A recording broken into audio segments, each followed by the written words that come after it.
20 जनवरी गणतंत्र दिवस की हार्दिक बधाई, शुभकामनाएं।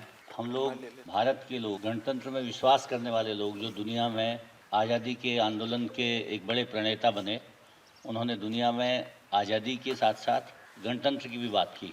मतलब अगर उपनिवेश से हम आज़ाद हो रहे हैं तो हम अपने देश में बराबरी से व्यवहार करेंगे, लोकतांत्रिक व्यवस्था में विश्वास करेंगे और उस व्यवस्था के चलते देश में तमाम तरह के धर्म, जाति, भाषा, वर्ग, लिंग, किसी तरह के भेद को न मानते हुए सब बराबरी का व्यवहार करेंगे। ये हाल के दिनों में इन बातों पर बहुत विमर्श हुआ और अब हम लोग ये मानते हैं कि परिवार एक इकाई है, गांव और शहर एक इकाई हो सकता है, राज्य एक इकाई है, लेकिन अगर कुल में देखें तो देश एक इकाई है और उस इकाई के प्रतिनिधित्व के नाते, उसके प्रतिनिधि के नाते हम सब लोग एक वोट के हकदार हैं।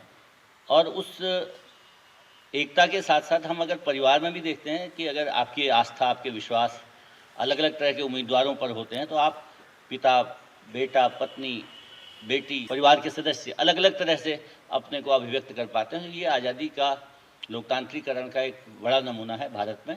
और हम लोग देखते हैं अनेकानेक चुनावों में इस तरह की अभिव्यक्ति हुई कि लोगों ने सरकारों को न केवल चेताया बल्कि उनको कहा कि हमें लोकतांत्रिक व्यवस्था के अनुसार काम करना होगा।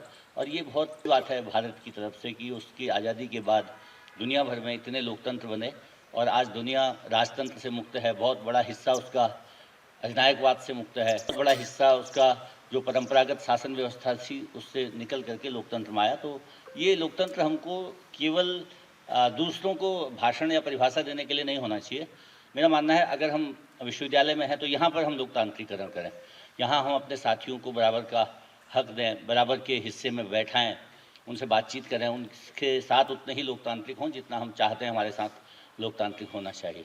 तो यहाँ पर इसलिए मैं पिछले 6 महीने में ये अनुभव कर रहा हूँ कि आप सबसे मिलते हुए, आप सबसे बात करते हुए, विश्वविद्यालय के तमाम तरह के कार्यक्रमों को, तमाम तरह की ज़रूरतों को समझते हुए कि अगर हम साथ बैठते हैं तो हम ये विचार कर पाते हैं कि किसकी क्या मुश्किल है और कौन सा तरीका होगा जिससे विश्वविद्यालय बेहतर काम कर सके।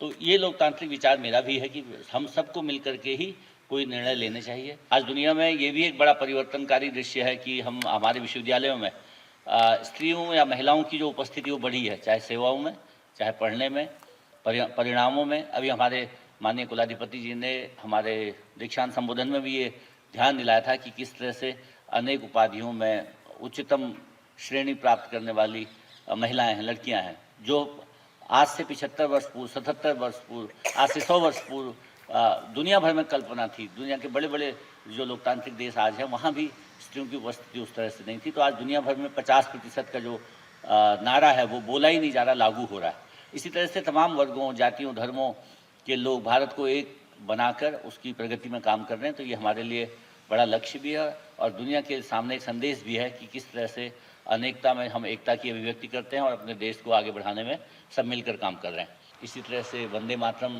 के 150 वर्ष के आयोजन को आप लोगों ने सफल बनाया, उस सबको भी बधाई देता हूँ। और आप सबसे ये भी आग्रह करूँगा कि ये यद्यपि सरकारी तौर पर या घोषित तौर पर ये आयोजन इस रूप में पूरा हो रहा है, लेकिन हम अपने जीवन में वंदे मातरम की जो वास्तविक अभिव्यक्ति है, राष्ट्रभक्ति की जो वास्तविक अभिव्यक्ति है, उसको अपनाते रहें। ये इसी से हमारे ये मंत्र सार्थक होते हैं। धन्यवाद।